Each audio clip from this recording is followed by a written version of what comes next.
Just remember that, lad. There's a small bit of a needle there. Now, come on, Mayo, you've got to get Andy Moran into the game. Listen back to Eden, and now they're really rolling. And I can tell you that there won't be a cow milk in County Clare for at least a week. Hello everyone, you're very welcome to the Irish Examiner Gaelic Football Show. My name is Paul Rouse and I'm joined by the former Armagh footballer Oísín McConville, by the former Mayo footballer David Clarke, by the former Galway footballer and manager Kevin Walsh, and by the sports editor of the Irish Examiner, Tony Leen. We're going to be looking at football across all the provincial championships, at the enduring shambles that is the GAA's disciplinary system, but we're going to start with what's happening between Cork and Kerry and where their Munster semi-final will be played or not played. Tony Leen, where do things stand now?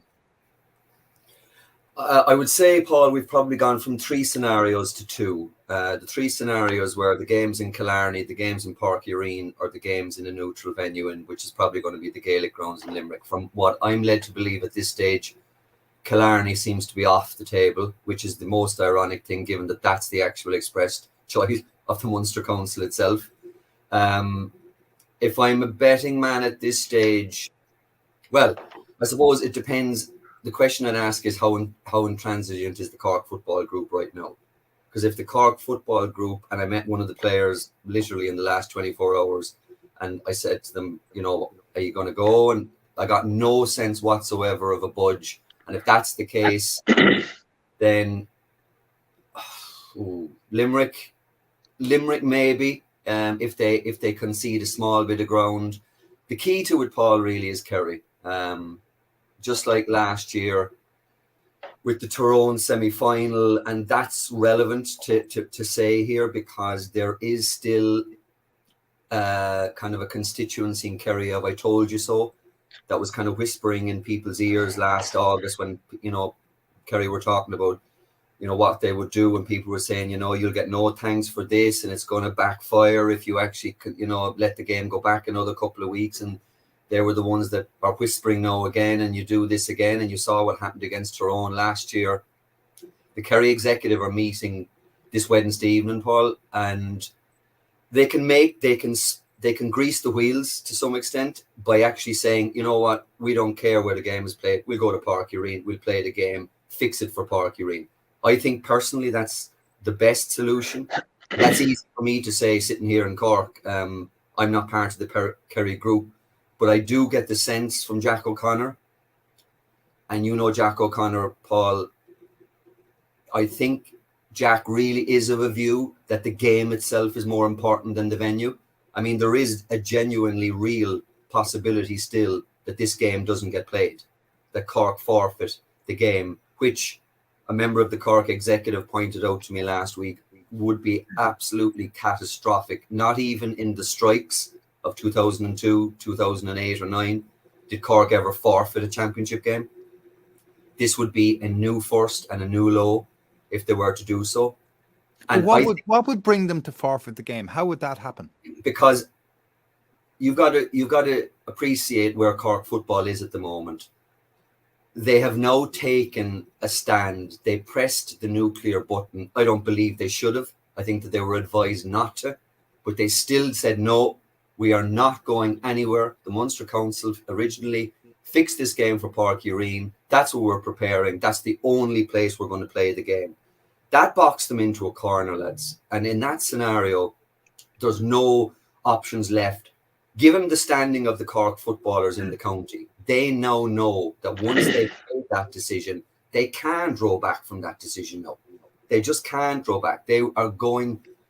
I don't want to use the word ridiculed, but they are going to look really, really poor, you know, from their point of view, if they actually say, okay, we'll go to Limerick, you know, we'll go to Killarney. So really the Cork footballers are looking for either A, the Munster Council to bail them out by saying, okay, lads, you know what, let's go, let's play the game in Páirc Uí Rinn. Kerry, are you okay with that? Or B, Kerry steps up today or after today's meeting and says, yeah, you know what, we need the game. Because you got to remember, lads, Jack O'Connor's mindset is if we don't get the Cork game, we literally have a Munster final before we go into the All-Ireland series. And that's going to be probably against take your pick, Clare, Tip or Limerick, realistically. And then you're into the All-Ireland series. So it's a bad scenario for Kerry. It's a bad scenario for Cork. It's a bad scenario for the Munster Council. And if you wanted me to go around the houses once more in terms of who's to blame for this shambles, there's a bit of blame to go around everywhere, probably except Kerry. Munster Council made a bags of the announcement. Once they said Páirc Uí Rinn, why did they say Páirc Uí Rinn? That's the first thing. I've obviously discussed the Cork players, and you don't really want to go back to the whole Ed Sheeran, Páirc Uí Chaoimh, Cork executive scenario. I mean, that ship has sailed at this stage. The concerts are going ahead. And we've seen, obviously, with other sports, Cork aren't the only ones to suffer in that regard. So you're looking for the Munster Council or Kerry, I feel, to bail the footballers out of a hole. There is a precedent here, and it's the Newbridge or nowhere line taken by the Kildare footballers, Kildare GA board, when they were due to play Mayo in a qualifier, and it was said that Newbridge was too small. But Tony, what I think is different about that is that there was a broad-based surge of popular support within the county of Kildare for their footballers, where there's a really tight identification between the players and the supporters. There is no sense of a popular swell of support behind Cork footballers here. No, and you see, that's what I was saying. Unfortunately, in terms of where the Cork footballers are at, the hurlers probably did them a small bit of a favour in one respect on Sunday, because everybody down here now this week is loading in on the hurlers. But at the same time, I don't think the rating of Cork football in the county has been this low for quite some time. It's just the perfect storm. Obviously, you have Keith Ricken having to take a step back for health reasons as well from the management, so he's no longer part of this process. I think the executive in Cork have met with the players. They've said, go to Limerick, do the right thing. Like the right thing, by the way, the right thing, absolutely. And I've been panned publicly and on social media for saying this, but I say it again. I think the chances of Cork beating Kerry this year are as long as odds as they've been for a long time. So why didn't Cork go to Killarney this year? Give it their best shot. And I'd be interested with the three lads have been there and done that better than I have. But they had the guarantee then of the next 2 years in Páirc Uí Chaoimh. This Cork team probably isn't going to be in a good spot in 2022 as it should be in 23 or 24. So go down to Killarney, try to get a performance, try to get something to build on. And then when you're better placed, you've Kerry and Páirc Uí Chaoimh for the next 2 years. What's not to like about that? That surely was handing them a good deal on a plate. And their response to that is, no thanks, not interested. The game is in Páirc Uí Rinn or we don't play it. I'm not Kevin, sure. Kevin, if you were the Cork football manager, where would you play this game? What would you be prepared to do? I think, to be honest, I think Tony hit the nail on the head there. I mean, the last time I was on the show, he asked me about this, and I said at the time it was quite new, the venue, and I did say at the time, I don't think the venue is Cork's problem at the minute. I think their problem is getting their act together and getting their own house in order. So, like Tony has said there, absolutely, if there's a deal on the table for, I can't see why they can't do that. I mean, Cork did bring in the concert, it's there, so that's the reason they haven't got the pitch. And like that, I do think they need to get their house in order to be able to perform. And I do agree. I would always have said, and I always thought that there's certain Munster finals or Munster games where you'd expect a big performance from the underdog and it might be turned over. But I don't see that happening this year. I was at the Cork games, I was at the Cork Galway game. I just think they're way behind where they should be. The Division 2 was, what I saw this year was very, very poor and weak. So, and again, they just hung on the last day for a last minute kick. So for me, I would, like Tony, I was saying, go to Killarney, get the game played there, get your next 2 years. And, at the end of the day, the Páirc Uí Chaoimh was from the Cork making anyway. So, yeah, I'd have gone to Killarney, to be honest. David, you played for Mayo in that famous Newbridge or nowhere match. Did the run up to that game have any impact on preparations, or is it largely irrelevant? I think probably for us it was probably irrelevant. Now we didn't perform, but I think maybe for Kildare, I suppose once you have a cause, you can definitely build something within the group. Looking at Cork, I suppose he said, they're at a low ebb. Their new manager this year tried to build something. they weren't going particularly well. They were probably grasped at something. This could be our cause. We could try and take something out of it, but it probably comes from the leadership. Like, where was the decision made? Was it the players or was it from the management? I know in ourselves, in situations like that, I don't think we'd have any say in it. When I was playing, it was you were told by the management, this is what's our situation. That's the leader of the group, and you were going with that. But yeah, it's quite a mess. I suppose you said the interesting thing is the community or the county doesn't seem to be behind them. I didn't see anybody in the news. I didn't see any murals yet on any walls, so it's quite quiet. But from Kerry's side as well, very quiet. I think they'll play the game wherever it's eventually fixed for. I don't think they have a major problem where it's going to be played, because I think getting that game, as you said, is probably the most important thing for them, and they'll be quite confident, I suppose, wherever they play, that they're going to get a victory. But it's a mess, as we say. I think if I was Kerry, I'd just say, let's go to Parky Rin. I think that's what I'd say. Go in and play it. I can't see a way in which they lose the match. As controversies go, though, I think it pales beside the other news from this week, which is the Armagh players Stephen Campbell, Kieran Mackin and Aidan Nugent clear to play in the Ulster Championship match against Donegal next Sunday. Previous to this, the proposed suspension for another Armagh player, Rian O'Neill, was also thrown out. Now, Stephen Campbell, Kieran Mackin and Aidan Nugent had been suspended for contributing to a melee in a league match, also against Donegal a couple of weeks ago, and had been given a one-match ban. Their appeal to the GAA's Central Appeals Committee, one of the great CAC, CCC, CHC committees that exist. So the CAC threw it out. And what gives this turn of events particular spice is that two Donegal players, Neil McGee and Oran McFadden Ferry, had also been suspended after the same match, also for contributing to a melee, but they accepted their suspensions.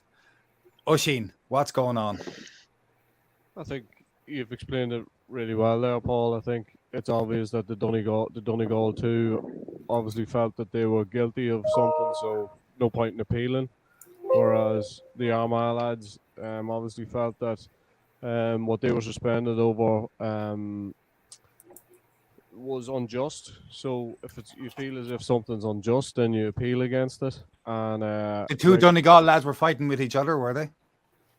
Yeah, I'm not 100% sure who they were fighting with, Paul, because I watched 4 different videos of it, and I can't really see any punches being thrown. So I don't know when you're talking about contribution to a melee. But if I can go. But if you're saying they were guilty, you were saying they were guilty. Hold on now. You were saying they were guilty. Felt they were guilty. Were they guilty of wrestling with each other? What were they guilty of? No, I said that the Donegal lads themselves must have felt they were guilty of something whenever they didn't appeal. Okay, so that's quite different. But can we roll back a little bit, and can we roll back to last week and to Rian getting off? Yeah, do you want to explain what happened there? Well, I'll explain this to you, right? And Tony, really would like Tony to come in this, okay? Because I don't want to be factually wrong, okay? But in my time watching Gaelic football and going about disciplinary rooms and disciplinary committees and hearing about how different people have got off and different things like that, I've never heard of the CCCC watching video evidence without an appeal going in, and that's what happened this time. And that break of protocol really would annoy me. And the reason why it would annoy me is that if it hasn't ever happened before, why did they go after one player in that situation? And I think it was orchestrated. I think the row was orchestrated in the first place. Okay, so I don't think that happened by accident. I have a couple of different versions. Who orchestrated? I think Donegal orchestrated the row. And in the same way that Tyrone orchestrated the row previously in the athletic grounds. That wasn't a row. That was something that happened during the game. That was something that happened. That was to do with, like, I had a comments on this at the time. I wanted that stamped out because somebody got Charlie Oakburns in a headlock, and it was right beside just where there was a concrete step run. and I just thought it was very, very dangerous, and I didn't think there was any need to suspend 4 Tyrone lads at that time, but I thought there was one lad who should have been suspended. And after that, then we get to this situation. Okay, so we have a situation with Dublin and Kerry, where it's glossed over. We have a bit of a laugh about it. Then we go up to Ulster. I think, as I say, it's orchestrated. I think that Armagh fell into the trap and wanted to get off the pitch as quickly as possible. And the two, no disrespect to Neil McGee, but Neil McGee probably wasn't going to play a major role in the game anyway. Or McFadden Ferry, as much as he's an important player to Donegal, hasn't really played that much championship football in the last number of years. So Donegal were trying to pull a fast one again, in that they were saying, listen, we'll take the high moral ground here. We'll accept their suspensions, knowing that they weren't really going to hurt them that badly anyway. And yet Armagh were going to be faced with 3 suspensions and then 4. And the 4th one is the one that annoys me. And the reason why it annoys me, and I know people are going to say, well, it's your nephew, you have skin in the game and all that there. That's nothing to do with it. The thing that annoys me is that protocol was broken, that they would go and look at that video knowing that that's not the way they should have went about it. So in case people are... Can I ask you a question on that, actually, just to come across you for 1 second? What did the video show that Leen did? I don't know what they're seeing. I don't know. I can't tell you what the CCCC seen. I don't know the answer. Not easy to say that. Well done. So this is quite partisan, Oisín. The way you're coming at this. I have no choice. It's not something I'm just, I'm not just throwing this out off the top of my head. I mean, like there was a serious social media campaign highlighting one player after that game, okay, and it was all to do with Rain and what Rain did and and all of those things. Now, so you're telling me that the guys who are sitting on that committee, okay, are now being swayed by social media. So what they did was, I'll tell you what, listen, lads, there's a lot of things being said about Rian O'Neill and what he done. Let's go and look at the video. Looked at the video and suspended him. Which is not how you go. That's not how you go about things. And I want to ask Tony, in all of his time dealing with committees, has he ever seen a committee do something like that? Completely out of, as I say, they didn't follow the protocol that had been followed for whatever number of years that committee is in place. Okay, well, number one there, Oisín, you're confusing me with someone who knows something of how the inner workings of these committees operate. Nobody does.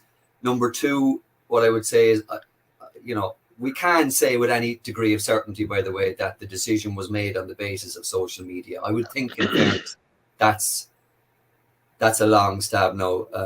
I would say, because I saw the incident at the time, and I think if I can bring it forward to something that Fergal Logan said last weekend, which I think is actually very relevant in this conversation, the whole definition of contributing to a melee, and you got to remember, what Fergal Logan's professional background is in this, in terms of his ability to parse and analyze things. Contributing to a melee, Fergal Logan made the point in relation to the Conor McKenna sending off last weekend that are we now getting to a point where guys who go in and actually try to pull lads out of a row are actually being done and suspended? And he's arguing, obviously, McKenna was the case. No, who was doing what the day between Donegal and Armagh? You have to say that's obviously going to be something that's going to be scrutinised in terms of video, not in terms of social media. You have to say that, Oisín. That's the first instance. Agreed? I wonder how you would go to that video and pick out one player. That's all Yeah. I'm saying. Well, but isn't that? I think. Let's come back to the 3 players though who were named by the referee. Right. Okay. Well, in their report, how have they got off, and where does that leave the referee's authority? I am not sure how they got off. Okay, I'm not sure how they got off. And I'll suggest that Armagh have good lawyers. I would hope so. But I would suggest that I was surprised that those players got off. Very surprised that those players got off. Not because of what they done, but because I would have expected that committee to back up the referee in whatever way they could. Yeah, I agree. Now they probably got off on a technicality, but I don't know the answer to that. I know Rian got off on a technicality. Yeah, because of the sequencing of the referee not being contacted before the video footage being used. Is that more or less the logic that I've heard explained? More or less, yeah. And in I this believe, one, though, and I believe this is what I'm led to believe, and I thought Tony may have been able to back me up, but I believe that has never ever happened before. Yeah, I agree. I don't think that has happened, but I think there's something really interesting at issue here, and that is the four Tyrone players that were suspended after the incidents with Armagh in the athletic grounds earlier in the year. The referee that day was David Goff, and the committee stood behind his decision. And Paddy Nealon is the referee in the last game, and I think he's been abandoned here. And I also think I'm not sure. I disagree that there's an orchestrated campaign by Donegal. I haven't seen the evidence of that. But what I will say is, if there's to be natural justice here, and if you're getting those players off, then the two Donegal players should be free to play next Sunday. No, I don't agree. Why? Because Donegal again were trying to pull a fast one. They were trying. No, you can't say that, Oisin. No, you can't. 100%. That's just speculation. It's not speculation. It's obvious. It's obvious. They were trying to take the hey moral ground. They were trying to say, listen, we'll take our suspensions because we, they took responsibility for their actions. No, they absolutely didn't. They've appealed more decisions than anybody else in the country. And I'm telling you now, that's what they did. They took the hey moral ground, and I don't care what way this makes me look. I'm telling you now that I know the sequence of events and the way it happened. I seen the video footage, and I didn't say an orchestrated campaign. I says the row was orchestrated, and it was, and I'm absolutely convinced of that. And nothing will change my mind. By Donegal. And in this is Kevin. Can I ask you, if you were the manager of Armagh or the manager of Donegal, would you have appealed either of those groups of suspensions? To be honest, Paul, I'm listening to Oisin there in particular, and he's obviously gone through all this 100 times. He seems to be very clear in what he's saying. So I have barely seen this. I've seen it on television once. I don't know exactly what went down with the players, but I mean, you'd want to be very, very strong or have people in high places to get you off, from my opinion, because anything you've ever done, the referee's backed up normally. So, I don't know enough about the incident to actually answer your question, Paul, but from a manager point of view, you want to be very strong in what's going to back you up to get off in any kind of objection to what's handed out to your team. Technicalities is usually how teams players get off, and it's usually if somebody's number's wrong or if it's not written in Irish or some of this sort of stuff, and it's absolute nonsense. I know it's nonsense, but to be honest with you, for me, this has fallen back to something I brought up over 2 years ago, and I keep bringing it up. One referee and four linesmen who are qualified referees standing like pikes with a flag in their hand, doing one job. Now, you look at American football, you look at anything, the white flag comes in if a referee sees something. It doesn't have to be the main man. For me, the GA is all about, it's my turn this Sunday. You stay quiet on the sideline. You'll have your day in the sun next week. This has to be brought forward.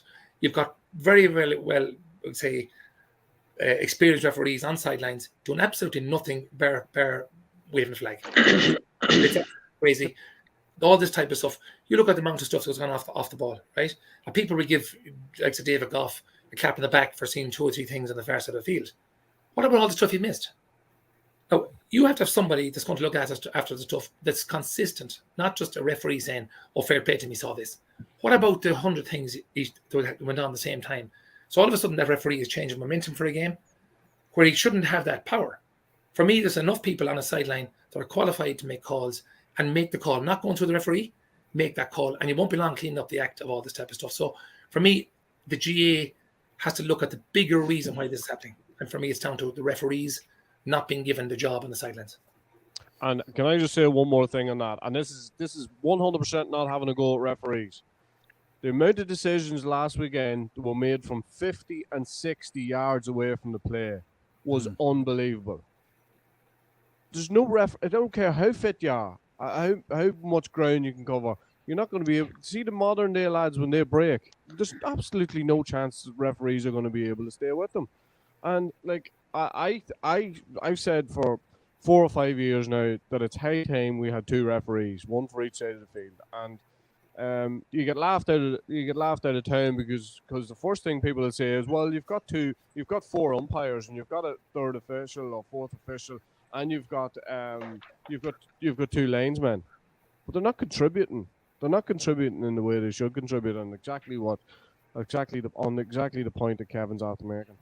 But it's a two-stepper, though, isn't it? It's what happens on the field, and then it's what happens afterwards in the process. And the current process is a product of what happened in 2004 when there were 2 high-profile sending off. Rory O'Connell, the Westmeath midfielder, appealed his sending off and suspension to the High Court, got an injunction, was able to play in the Leinster final, and then the Leinster final replay, in which Westmeath won their only Leinster Senior Football Championship. And that same year, John Mullane got sent off playing for Waterford against Cork, and Waterford were duly beaten by Kilkenny in an All-Ireland semi-final by a couple of points, and John Mullane hadn't gone to the High Court despite pressure to do it. And then a new system is constructed, which led to the CCC, the CCH, the CHC, sorry, and the CAC, and ultimately leading on to the Disputes Resolution Authority, which, in my view, lost all authority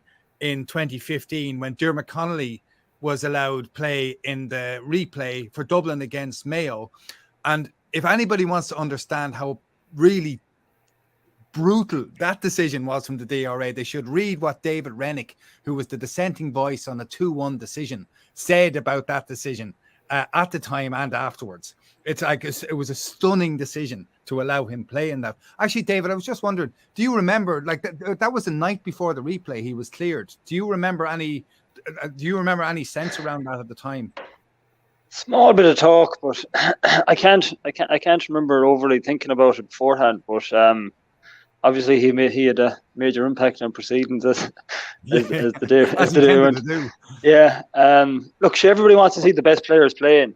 That's a given. But like, I don't know. I suppose the organisation is caught in between many ways, between professionalism, being a body out there trying to do things right, showing examples to youngsters. Like it's caught in so many angles. But like, as it's happening now, it's like technicalities is just unbelievable that so many things are getting off. Like, you're leaving, as it's been said there, you're leaving referees and some of their decisions and rules, you're leaving them out to dry. I know there's a serious shortage of referees in Mayo. Going up the levels, then obviously there's complaints about referees and their quality, but like, it's a hard job. And if you're supposedly being protected by your organisation, and then all of a sudden that this technicality keeps on being allowed to be an option to let people out of. And in fairness, we can say we want, whether they were serious or not, it doesn't look good in the game, those type of incidents. Whether there was instigated by Donegal or whether it was a spur of the moment thing, it doesn't look good. And I think it definitely drifts down throughout the game. Like, it's and then the dissenting voices from, I'm involved with different underage teams now. When you can see that basically the referees or the have made a bad decision, like it's always a bad decision, and it comes over. They're always wrong. I think it doesn't do anything for the game. Now, I don't know. Once you could see things going to the High Court and stuff like that, I think the whole game that time it changed a lot of things. It basically said that there's no rule. We'll keep on fighting everything. I remember a number of years ago there was rules brought in about the third man in, like. Yes.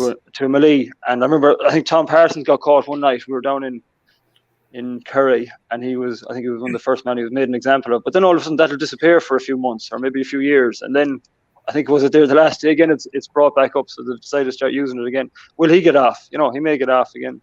I don't know. I think there's a huge bigger picture, and it's hard to know where it's going to go. But I think in the end, for that game, I think it's changed the whole dynamic of the game, and I think it'll probably be a better game because of the players that are released to play, and I think it may change the dynamic in terms of Armagh's favour. But it's a major talking point of the GAA, and it's something that needs to be cleaned up. Though I think it does allow Armagh have a huge it allows Armagh have much better players on the field, but at the same time it's something that could be a rallying call for Donegal, or is that irrelevant?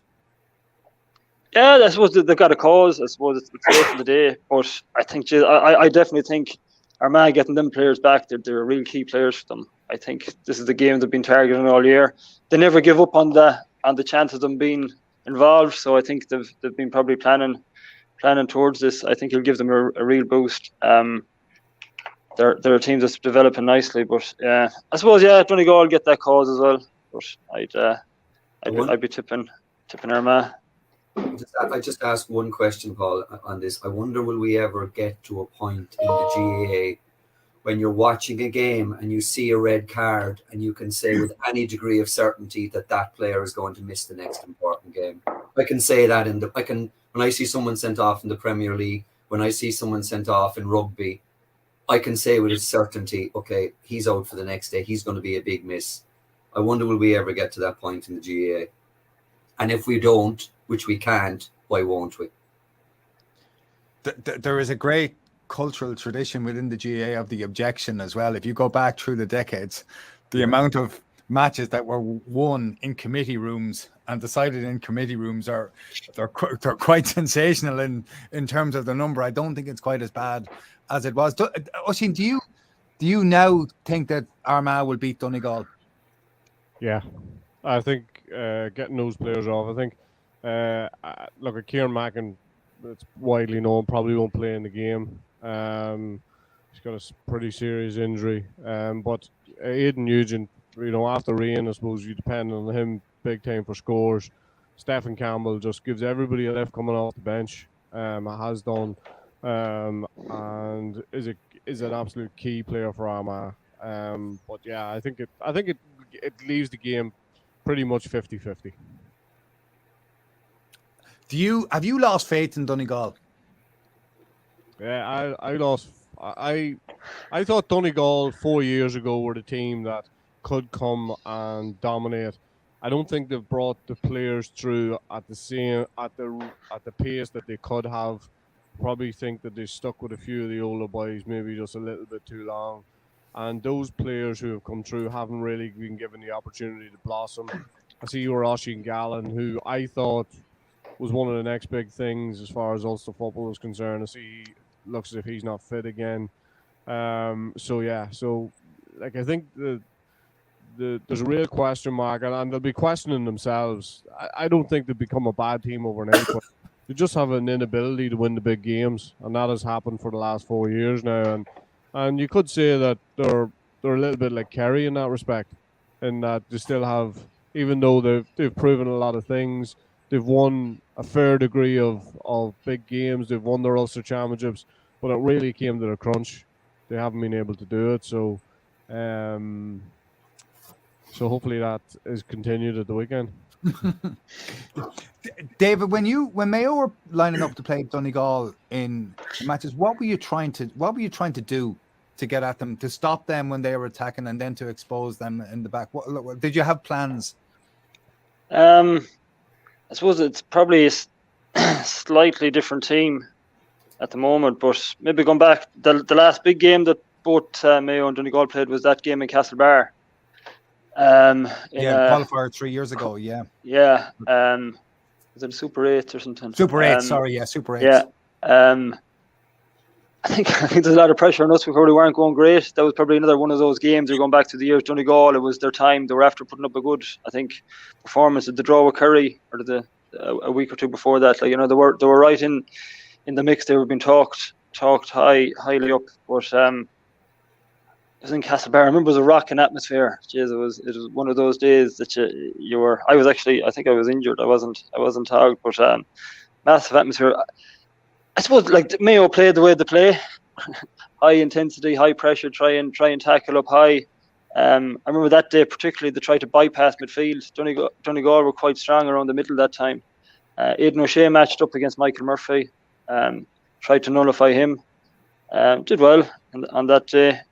We probably rode our luck as well. There was a penalty and different incidents, but I remember, we went along with kick out, tried to bypass probably midfield, which was something different from Mayo. It was a new kind of tactic, something we hadn't done a whole lot, and that worked. But like, it's interesting watching Donegal the last number of years. Like, they have actually brought forward a number of good players, but if you watch them, and it's a good thing to say about certain teams, you can tell the way they're coached, or you can see what they're trying to do, but it doesn't always work out for them. They're quite slow coming up the pitch off the shoulder. Sometimes they don't mind even letting the team retreat, and then they'll start developing. There was a bit of light, I suppose, if you watch the Donegal game against Dublin in the league. A bit more space, bigger pitch, nicer day.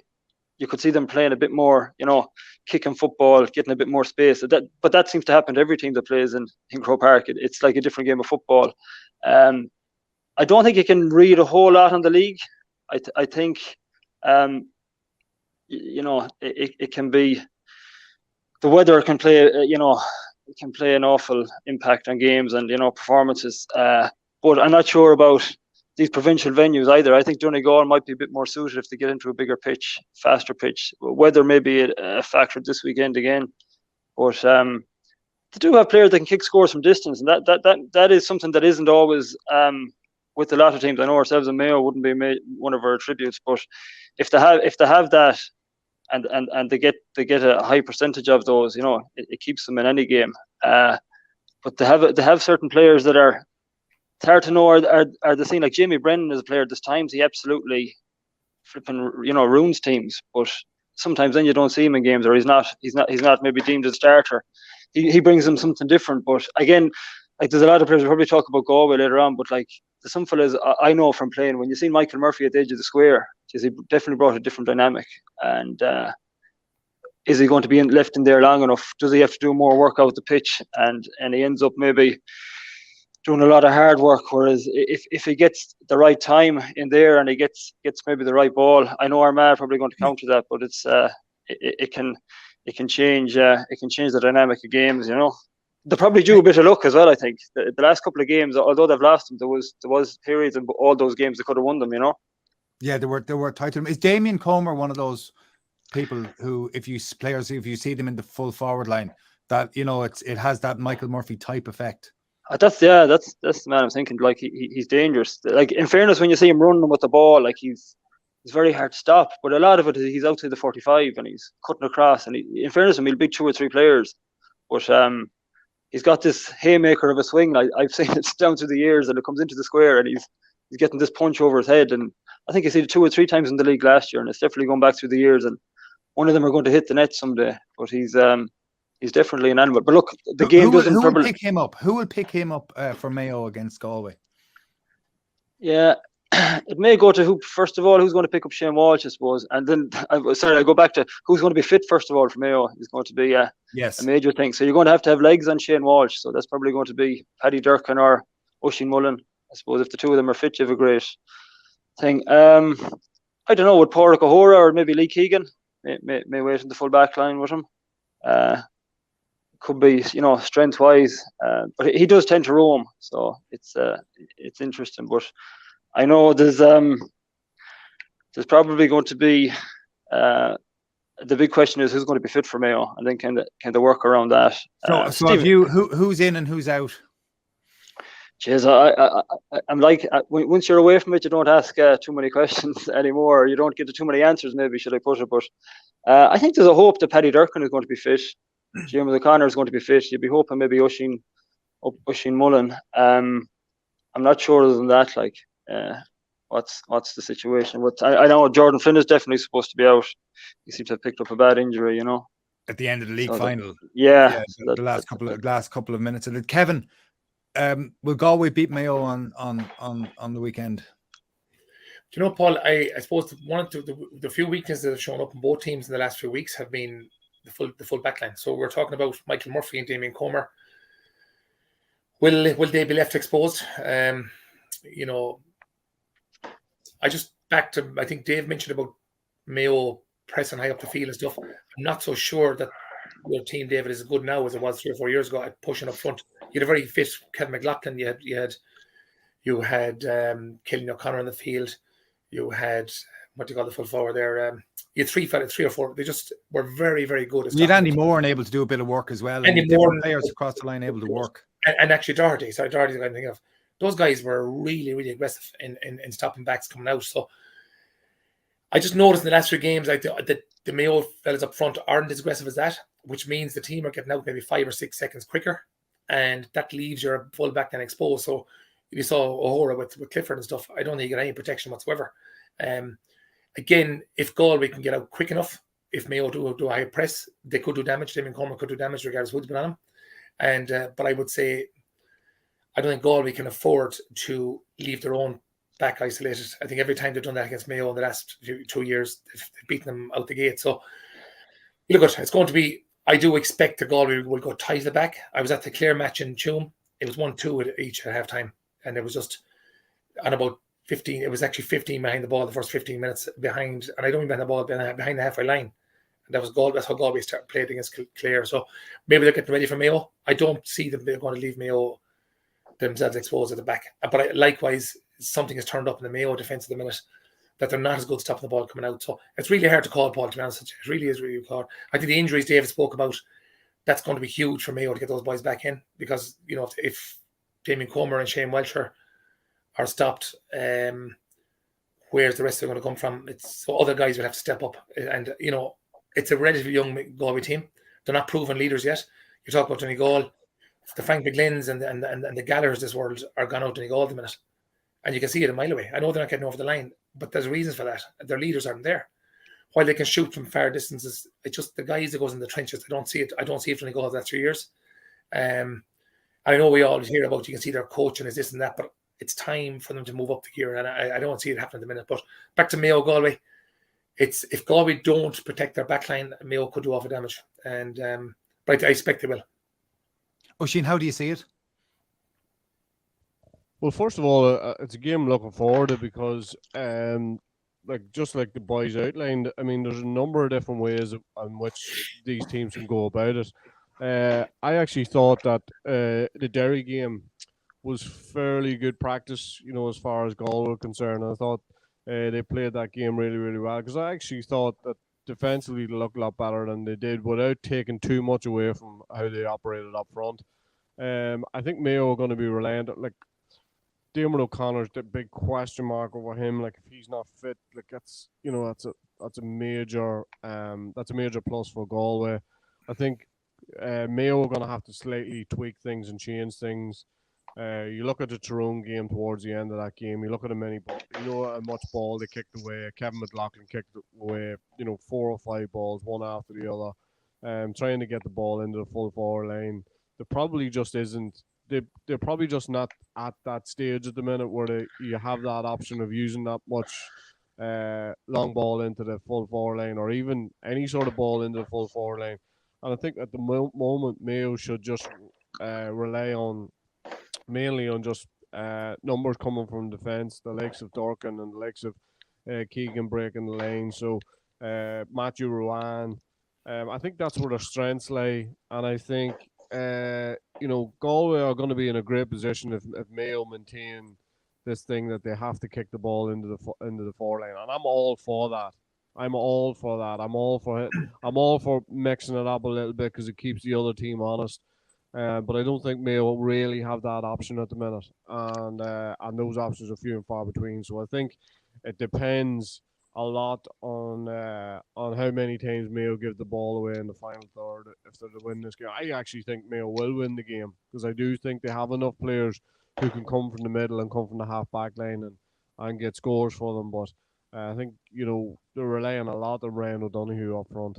And there's a good possibility that he could be nullified, and if he is, then there's a massive onus on the players coming from elsewhere. But when I look, as I say, that Tyrone game sort of highlighted it for me. With 10 minutes to go in the game, only looked like one winner. And they started to change things and try to hit the full forward line a bit earlier, and that just wasn't working for them. So I think just very, very patient. Maybe towards the end of the game, Galway have to come out and play, and then you've got opportunity to get in behind them. But I think this is a game where Mayo have to revert back to huge energy and their big players coming from the back and kicking scores. So I agree with a lot of that, and I take what David said earlier about not relying too much on league form. But I was at the league finals, and I know Mayo were short, but they were really poor. And in the first game between Galway and Roscommon, I thought what Galway did really well against Roscommon. When Roscommon tried to run the ball, I thought Galway got back quite well. And as you said, Kevin, got a lot of players back as they did against Clare and slowed up Roscommon really seriously. And where Roscommon had joy, Roscommon have brilliant forwards. And where Roscommon had joy was when they got the ball in quickly to their forwards and managed to take on the Galway full back line, which was in the Mignaz every time the ball went in pretty quickly. But Mayo's inside forwards are not as good as Roscommon's are, I don't think, as things stand. And I agree with you, Oisín, that Mayo have to run it, but I think Galway are well set up to deal with it. I have a feeling that Galway might just shade this one. And it is though again a tight game. And the first game in Castlebar what's the feeling like in Mayo, David, after last year's All-Ireland final? Is there an urge to go again, or is the general sense in the county, is there a hangover from that loss? Yeah, strange in some ways. Like I think getting to the final last year was an amazing achievement. I think from the year before, the turnover of players, the development of the squad, but afterwards there's a feeling around the place that we didn't perform on the day. One that was, it nearly hurts sometimes in some people's minds more than other ones, that is one that we should have won, could have won, that maybe Tyrone aren't a Dublin of a number of years ago. That was an All-Ireland. But like if you step back from it, and myself being involved in the squad up to not so long ago, I think the work that was done to get that far was amazing. Things are a bit subdued this year. In funny ways, they were scraping a few wins in the league earlier on, probably built up a bit of expectation. The last couple of rounds, obviously, probably a lot of things hit home, but I think there's a really settled management. There's a lot of experienced players there. You can put a spin on it that our game is probably based on, high press and energy, as you said. If that's a small bit off, as Kevin said, all of a sudden the ball is getting out that bit quicker. All of a sudden you're not getting a bit of cover back, and next thing you're destroyed. And on the flip side of that, without some of your real key players with real engines, real pace, we're not the same animal going forward. So that's some of the players I was missing. So look, you can spin Anton everywhere. Like looking at Galway, like I suppose you're thinking, are they in real pressure this year? Third year of a management team that swapped things around with coaches, S&C. They're, again, I think they wanted to win that league final and they didn't. There's going to be question marks there in their own heads. I think they've definitely become a lot more steady. I think it was funny there for a few years. I think even in Kevin's time, those players coming and going from the panel. You don't quite see that with Mayo. They're very settled. You don't see fellas walking away from it. Fellas that are there a long time, or fellas that are there new, they all want to be there. They all believe in the project. Whatever's trying to go on, they all believe that there's an opportunity there to. Is there still belief in Mayo? Is there broader belief in James Horan in Mayo? I think some people will say that's not there as much as it was a number of years ago. But being a player on the ground, or being someone that was there a number of years ago, I think it's definitely there from the players, and that's probably the most important thing. Obviously, this weekend is going to be a huge test after the league final. But then, funny enough, I was thinking about it. If they were down some of these players and they didn't get the result, I don't think it'll be the end of the world for them, because the qualifiers, I think it's the same amount of games. They might have an extra few weeks to get some of these lads a bit fitter. get some of these lads back. The reality is, without some of these marquee players, Paddy Durkin's pace, Oisin Mullen's pace, maybe Jim O'Connor, probably not the same team. Every team has got 3 or 4 players that are, nearly indispensable. You need them to be able to be at your best. And maybe that league final could be a marker in the season. Kick everything on, ramp up that intensity from being around the camp. Like, basically, the game is based on intensity. If you get that up to 80-90% of your max, you have an opportunity to compete. I know there's talk about tactics and you need a second game plan and a third game plan. You can have all the game plans, but if you don't have that intensity, especially with Mayo, everything can drop. And it's been seen down through the years. We come back into the pack with teams. We play sometimes at their level, but I think would have been a new day in McHale Park. I think the pitch is a bit bigger. It's going to be a bit faster. It's something they've definitely been targeting. I think I won't say they trained hard during the league, but I don't think they eased off towards the latter stages of the league once they were safe. I think, and it's a really unfortunate thing that the league final was so close to the first round of championships. It nearly devalues the league final, because the be all and end all for Galway and Mayo was probably this game. And this game, yeah. There was one eye on this. And one final question on the Mayo team for Sunday. Would you play Aidan O'Shea? Me? Yeah, I definitely would. Yeah. Where would you play him? I think he'd play around different areas. I'd like to see him probably maybe start centre forward. I think he'd go into full forward. He's done a lot of damage in the past against Galway, but as the game progresses, he's one of the fellas that normally would get back maybe to be that extra bit of help. Again, Galway midfield as well. There is probably more mobile midfields out there. He might match up okay against somebody, whereas there's other games maybe I mightn't suit for him. Yeah, I definitely play him. I think he brings a lot to the team. Would you play him, Kevin? Would you play him? David knows a lot more about him than I do, but I put it with you.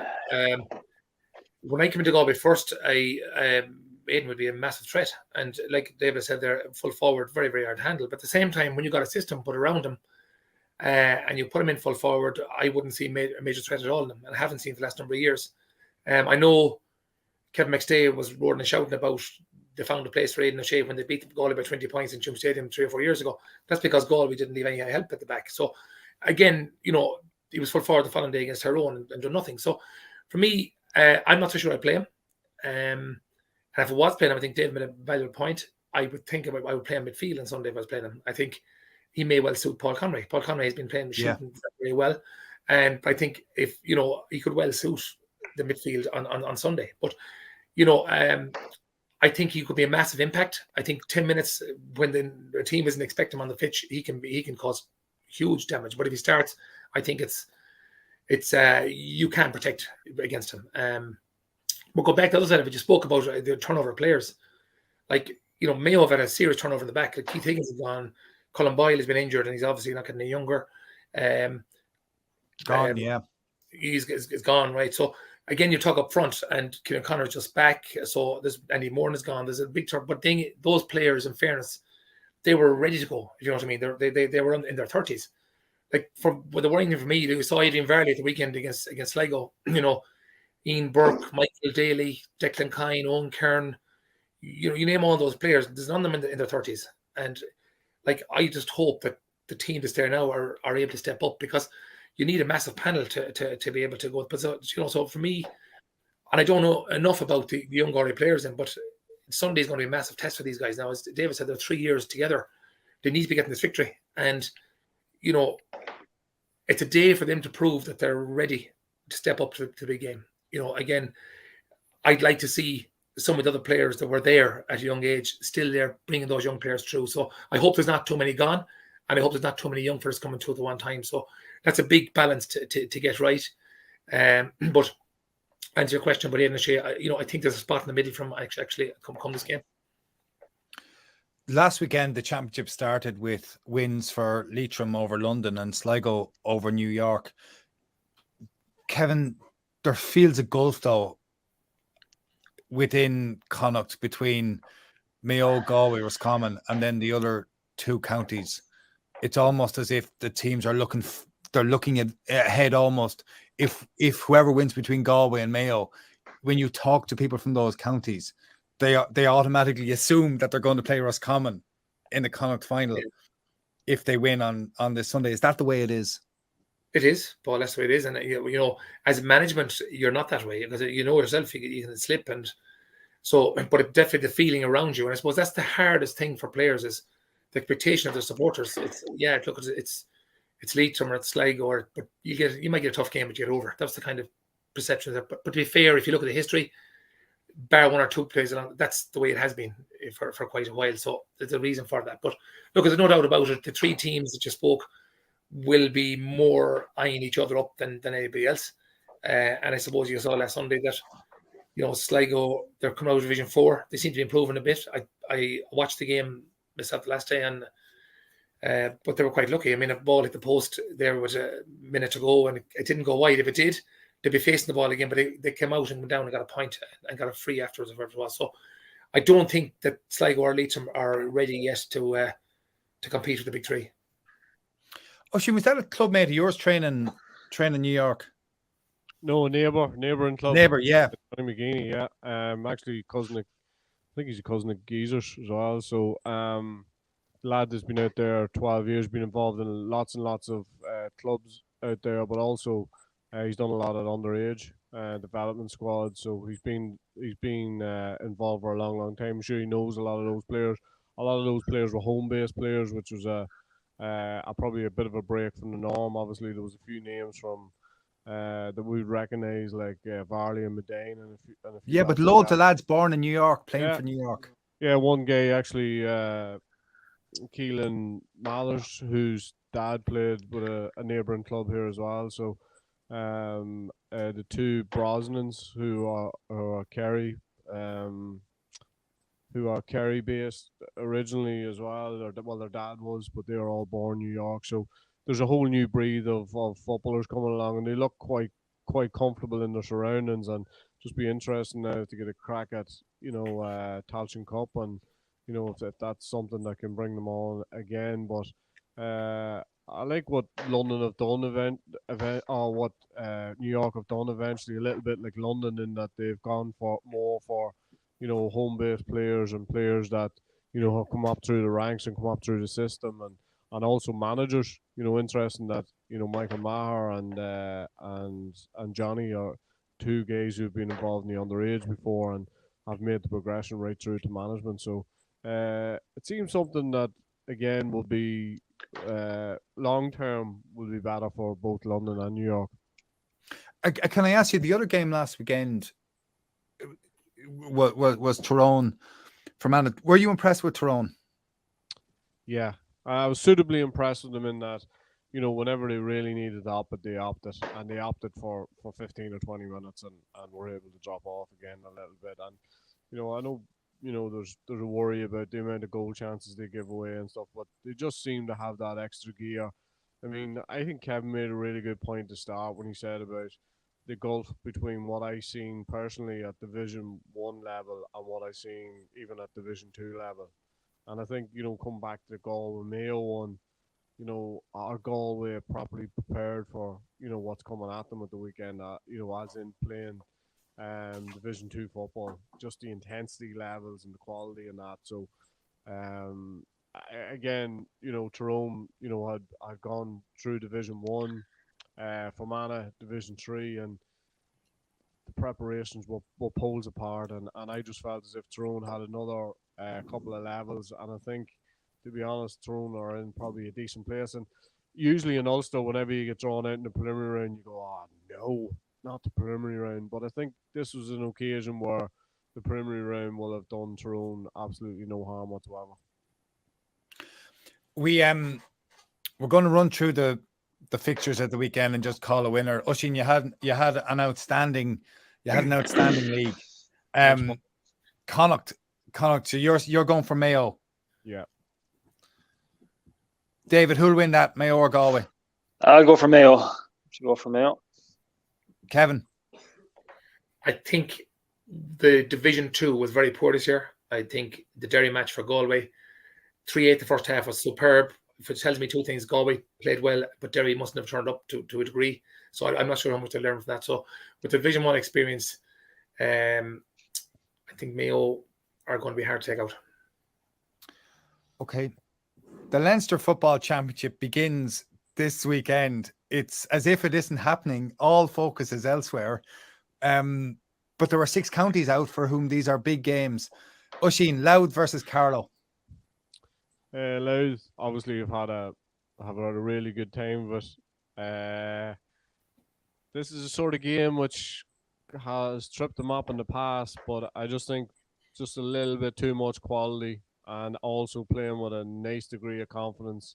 And like they're going to be a Division 2 team next year, so I think they feel as if they must step up and win this game, and there's a real focus on this game. So, and they'll be aware of the deficiencies in the past in these games. So, Louth for me.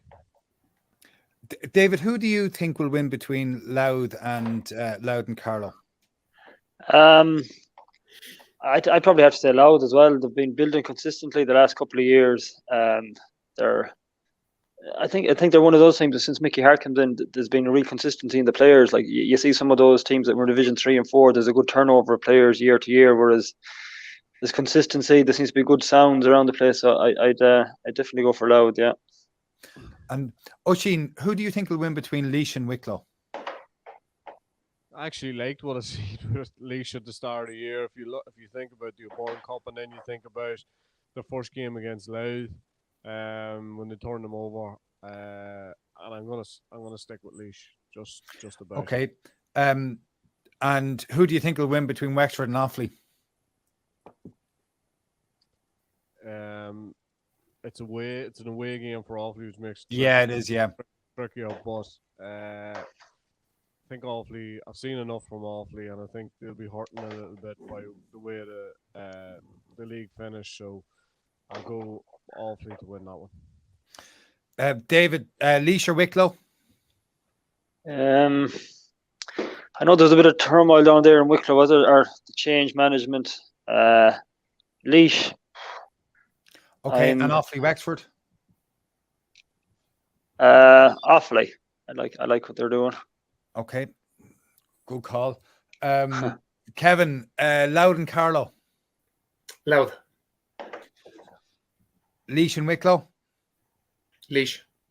Offaly, Wexford? I told you before you gave out to me, and I told you about Offaly. They weren't going that well.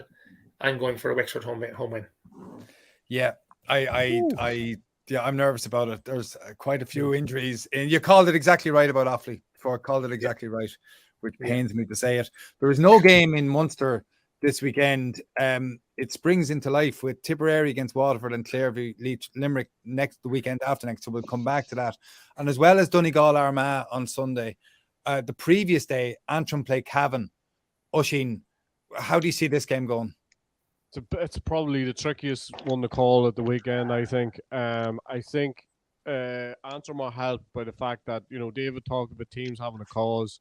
I think Antrim have a bit of a cause in the fact that they nearly had this game taken away from them despite the mammoth effort it took to get Corrigan Park where it is. Yeah. So it's quite a unique venue. It's not quite a unique venue. It's a very unique venue. And I think Antrim haven't played there. Cavan won't be used to it. Cavan coming out of Division 4, I thought less impressive than I would have thought at the start of the year. Agreed. I'm going to go for Antrim just to squeak it. Okay, Kevin, Antrim or Cavan? Exactly what Oisín said. I have to say I wasn't impressed with Cavan at all this year. I know they came through when they got out Division 4, but I don't believe that's where they should be, or that's where it would have been 2 or 4 years ago. So I just think Cavan they're struggling at the minute. So I'm going to give Antrim the vote as well.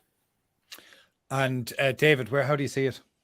Yeah, I think Antrim as well. Just that case, the manager there for the last 2 years, getting players doing things consistently, keeping the group together. There doesn't seem to be as many turnover of players, and I think that makes a huge difference. There's a good atmosphere around them.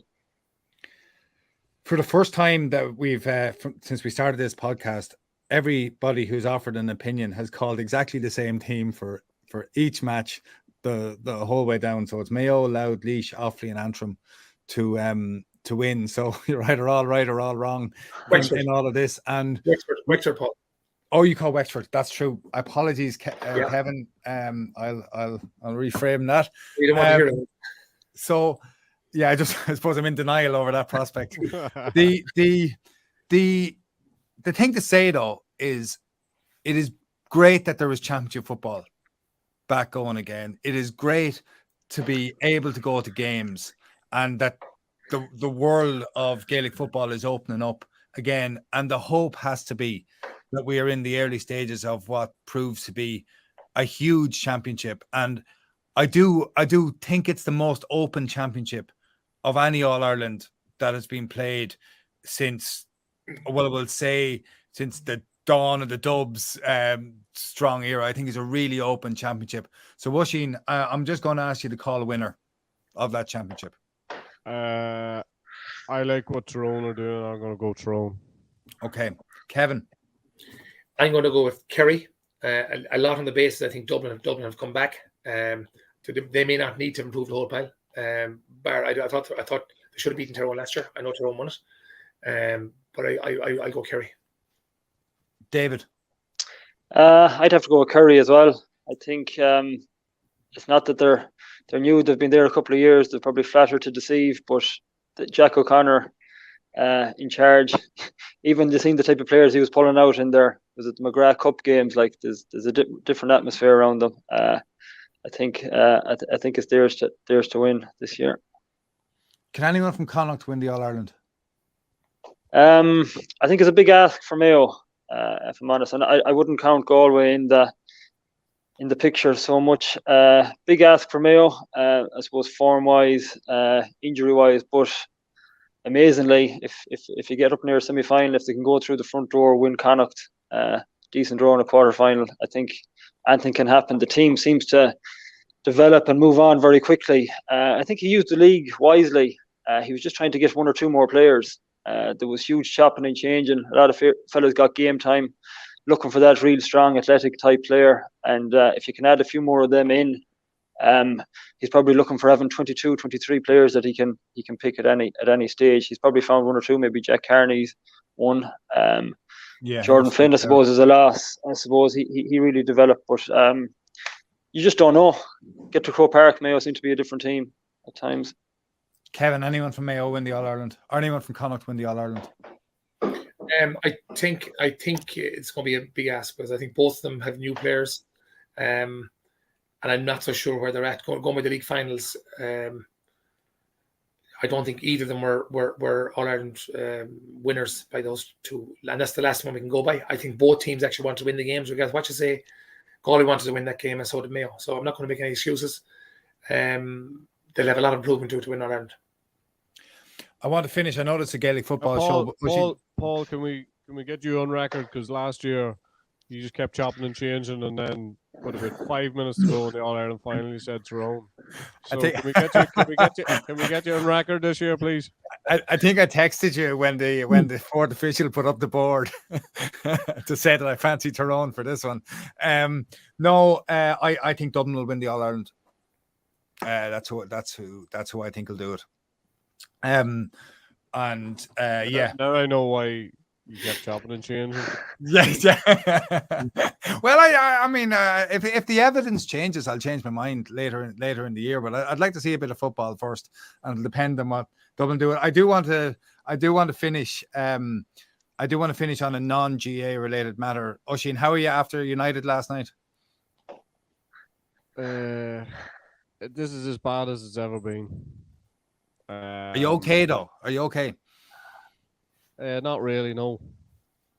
It was an absolute mess. I think the only thing is, Paul, me and you need to get over there, sort it out, put a few zeros on our paychecks, and see if we can get to the bottom of it. But like, when you listen to Neville and Keane, and Souness and Carragher last night, it just tells you how bad it is. And when you see City and Liverpool playing, it just shows you how far you have to go. And then you have the decision as a United supporter to see which team you want to win the league. I know, it's like, go on, answer it. City or Liverpool. I can't bring myself to answer it. But I probably would go down on considering the amount of Liverpool supporters that are around me and annoying me on a consistent basis, probably City. Yeah, it's such a choice. It's such a disaster. It's like choosing your favorite child. Yeah, yeah. And in that, just one last question on that. Is there any Man United player in the who that you would keep in the squad? Well, we're probably going to have to keep some of them, but no. De Gea, would you keep De Gea? As a backup. Yeah. As a backup for Robinson, probably. But other than that, they're a mess. I mean, Pogba, don't get me started on Pogba. But he had a serious injury last night, in fairness to him. He went to war last night. And I have to say, he probably decided about Friday evening that injury, that he was going to have that injury, and he knew in his head at what stage he was going to come off. He's a disgrace altogether. But anyhow. David, when you look at soccer goalkeepers and you look at David De Gea, or you look at the way the modern soccer goalkeeper has changed, did you bring any of that into Gaelic football? How the soccer goalkeepers changed. Not sure that I bring it. Like I think it's only really coming in now, the playmaking aspect of it. From my playing time, I think I was very orthodox. I didn't come too far out. Oh, hold on now. I watched the Mayo quarter-final last year, and I had the sight of David Clarke going by the midfield. What happened there? Yeah, I'm trying to learn like the rest of them now. Yeah, it's I was definitely changing. Yeah, there's times you will have a go. It's why did you end up being a goalie? Probably last picked, I think, in the yard, if I'm being honest. But I don't know. I liked it. Peter Schmeichel was the man of my time. He was the thing, and I think it was just something that's in you. I'm just all goalkeeper.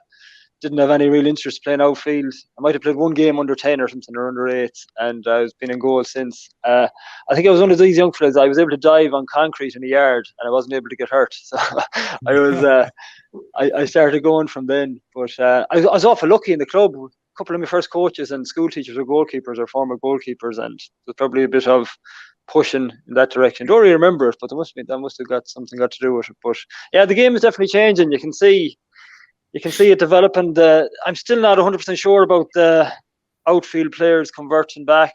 I think it's I'm not sure if you can win All Ireland with that. If you looked back through the years, there's been big moments in games like in finals. There might be only one shot or two shots, and you might need your goalkeeper to make that save. And it kind of annoys me sometimes. You can see the fellas that are converted, the way they make an effort to save the ball, it just doesn't look right. And maybe it's goalkeeper snobbery, but it looks like that they just don't have the movement.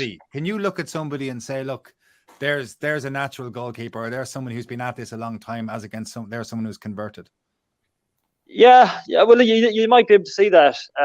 Some of it is not even if they make the save, the way they try to make the save. But I think one of my first coaches said to me, and I remember it kind of stuck with me, that maybe to be a Gaelic goalkeeper, it's not about the saving really. It's about consistency, and any ball that comes into you, catch it. Any ball that you get, give a good pass out. Move down to kick-outs then. But when you get to the real top level, the way teams are playing now, trying to win All Ireland, there is goal chances given up on the opposite end. You cannot park the bus and we're not going to concede a goal opportunity and try and win a game. So that there is going to be one or two chances in a game. And I suppose Stephen Cluxton was it a number of years ago against Kerry. He made a few excellent saves in the final and probably got them through the first day, helped them win the second day. And it's you will be probably found out, but I suppose it could be the high deficiency. Do you have a friendship with Stephen Cluxton? I would have only met him once or twice out socially, and in fairness to him, very engaging and like talking goalkeeping. I was trying to pick his brain. He was telling me he was playing soccer on Sundays and he was playing, I don't know, that handball or squash. Like he'd talk to you. Yeah, very nice fella, but I wouldn't know him personally. Wouldn't have his number or anything like that. But he'd definitely engage if you met him out. But there might be a few beers involved now. And did you consciously imitate things that him or that other goalkeepers did? Did I imitate them? I was always learning. Yeah, that'd be like maybe the first thing. If I was watching a game, maybe on playback, I'd nearly just watch the goalkeepers' kickouts. Like the big thing for me was the kickouts, trying to change my kickout style, trying to learn. I was lucky with Rob Henley. He had a lovely strike and style, so I was trying to learn off him. But it took me a while to actually realise you can only be as good as what God has given you. You can get a bit better at it, whereas you kind of try and be a copycat. You find out what you're good at, try and get a bit better at that, maybe develop a small few things. But like there was periods when I was trying to do things I'm probably just not able to do. So I had to probably get into my mind what I can and can't do. What do you mean by that? Like the way the game went for a while, I was pinging fellas on the run 40, 50 yards. I was trying to do them and the ball was hanging and the fellow was being put under awful pressure. So for a while there, my game changed to get out as quick as I could, get the ball in the tee and just get it moving within 3 or 4 seconds. We had a team that was full of runners. Maybe that was around me too. That was the type of team we had. I probably shied away for a good number of years going for those maybe arrows out to the wing. Probably wasn't what I was good at. But maybe when I realised that and the team realised that, we were able to, accommodate that side of me. It's different than if a different goalkeeper. I find it strange when people bring in a goalkeeper and they expect one fella to do the same as the other. Everyone has different attributes. But that was just something for me. How did you get on with Rob Henley? Yeah, good. We would have roomed together for years. Probably very different characters, I'd be a bit quieter, he'd be a lot more outgoing, but yeah, got on well. Very much huge competition between us, which was probably great. But at the same time, was it though? What was it great? Looking back on it, I often wonder if I had been the undisputed number one, would I have, been able to work on these things? Maybe that arrow kick out, maybe different things. But I think when I played my best football, I was under huge pressure. I was probably only coming in halfway through the year. I was every training session that I was at, it was like, geez, if I do bad here tonight, I could be gone out of the team. Like I felt like I was under huge pressure all the time. But that's when I ended up playing some of my best football. Whereas a couple of years before that, maybe the competition wasn't as intense and probably didn't help me raise my standards. Probably didn't help me look at my game. So I tell you one thing, it was mentally draining. But at the same time, when you play well, you've got that bit of enjoyment. Now, I wouldn't have liked to done, maybe there's another side of it as well. If you are that undisputed player, you have a bit more confidence. But for me, anyway, there was a weird enjoyment out of it. So I know myself playing at a totally different level at club that I didn't do well with doubt. I needed no doubt as to whether I will be playing or not. And were you the same, Oísín? I never really went through that period during my career until right at the end. Yeah. And then I had more or less, I'd gone from knowing that I was going to play and to be playing to knowing that I wasn't going to be playing. And I couldn't really handle that end of things. I don't know, it was insecurity or what it was, but I just, I got away from it then because I wouldn't have been able to handle it. I knew that my reaction wouldn't have been good enough for me or the team around me, and there's only so much putting a brave face on things I could have done, and I did 12 months of it, and after that, then I knew it was gone for me, to be honest. So I like the certainty, and I like David talks about the certainty, but I like the certainty, and I also like the responsibility. I like the free kicks, I like the penalties, all that sort of thing. So, but David, I'm particularly thinking of that All-Ireland final that ended in a draw, and you played very well, and then the replay, you're out. How did that feel like? Not great, I suppose. I was kind of funny though. I was probably at a stage there. I was, quite mature. Earlier on that year, we used to have different people in with us. I don't know, the psychologists or people that help you with your head and thoughts. But earlier on that year, I remember you kind of had to give yourself over to everything. Like I didn't start at the start of those years. I only came in, I think, was it after the first championship game? So I had been out of the team. I think I played one league match. So I was, and then I got a run of games, obviously. But I was probably definitely at a stage where it was a bit more about the team. Now, look, don't get me wrong. When the manager told me I was fucking and blinding, and I was I was throwing things and I was shouting to myself, but a few hours later, you try and dust yourself down, and you go into the group, and basically, it can't be about you. Like I was probably quite lucky in a way, quite reserved. I never showed much emotion either way, so I was able to get away with things, feeling disappointed. But I definitely knew that if I let myself down and I was called upon in that game, that if I didn't prepare myself right, like it's a scary place to be going into a game if something did happen to a goalkeeper and you weren't in the right frame of mind. So that was my first thing, and that's probably pure selfishness. If anything goes wrong here and I have to come on, that I need to be to right, so I don't make matters completely worse. But yeah, it wasn't great, but the decision was made as explained to me, and you get on with it. Like there was murmurings and there was whispers around the place after the first game. There was a few kickouts went wrong, and there was pressure on kickouts. It was the time, no matter what kickout either one of us made, it was good or bad, or the other one could be better. But it didn't work out in the end anyway for the team. We still didn't win, but you've mentioned a few times there about that you were reserved, but every time there seemed to be a Mayo press night before an All-Ireland final, you were the one who was put out. You were often put out. Why is that? Yeah, probably a bit of that reason that I was quite reserved. Look, I looking back at it now, I probably feel sorry for some of the reporters that were going to those things, because there was probably 2 or 3 people put out there to say nothing to them, and it was hard to get any type of story out of anybody. Were you ever told what to say before those nights? Were you ever told, here's our line, this is what we say? You were given a few pointers, pretty much. I think it's the same with every team. The other team are good. We still think we can win. Good belief in the atmosphere, in the group, atmosphere in the group, the process, all these words. You probably had a few of them in your head going out. But I suppose I was at a stage too, and a lot of them, whereas I wouldn't have had a major social media, any type of social media. I wouldn't have any endorsements. Like I wasn't really getting anything out of it. It wasn't really doing anything for me doing that. Whereas it wasn't really a distraction. If I went on, it wasn't really going to benefit my job. It wasn't really going to benefit my endorsements. So it was one of those things. Like, don't get me wrong, I didn't really like doing them.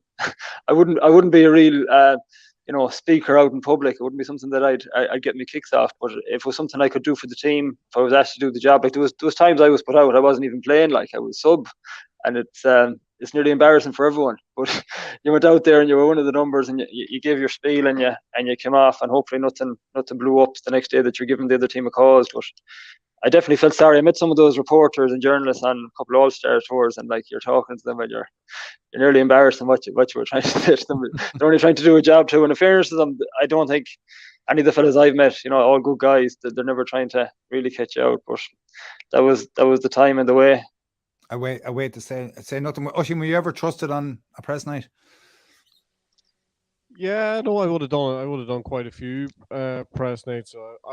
It was probably slightly different, for the majority of my career, in that guys could ring you up and arrive at the house, or meet you somewhere and spend a couple of hours with you and do like a full piece with you. And I think those days are sort of gone now, where the most of what journalists are getting is sitting down at some sort of event or before an All-Ireland final or whatever it is. So yeah, the things would have changed a little bit. I would have been a lot more open to to meeting lads, or lads coming to the house, or different things. I would have got to know a lot of those journalists, down through the years. And as I say, I would have been as open as I possibly could be without being stupid about it. Because I remember I got a harsh lesson the first championship match I played. Our journalist asked me to what I really thought about Tyrone's full back line off the record, and I said I thought they were absolutely horrendous, and I thought I thought that I would have a field day against them, and it was my debut for Armagh, and I remember Adrian Cush coming running up the pitch to tell Paul Devlin, who wasn't somebody who held back anyway, that was he aware of what I'd said about him in the paper, and that was the first I knew that the stuff that was off the record was on record, and I paid a fairly hefty price for it physically from then until the end of the game. So I suppose that was a good learning for me early on, but it didn't deter me away from speaking to media and that. I've always felt it was fairly open, and I enjoyed that end of things because I also felt that whenever those occasions or there was press around, those cameras around, just felt it actually focused the mind because you knew the games were getting bigger and the attention on the games were getting bigger and there's a bigger onus on you to perform, and I like that end of things.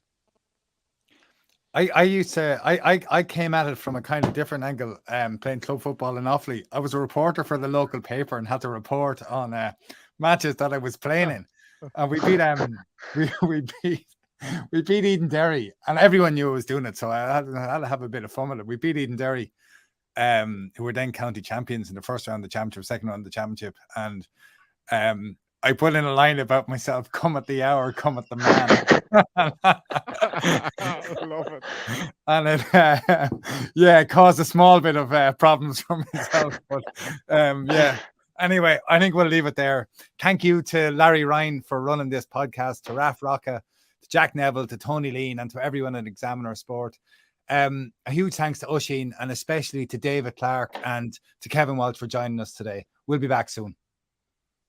Thanks, lads. Thanks. A grain of rice. A grain of rice is going to tip the scale. Just remember that, lad. There's a small bit of a needle there. Come on, Mayo. You've got to get Andy Moran into the game.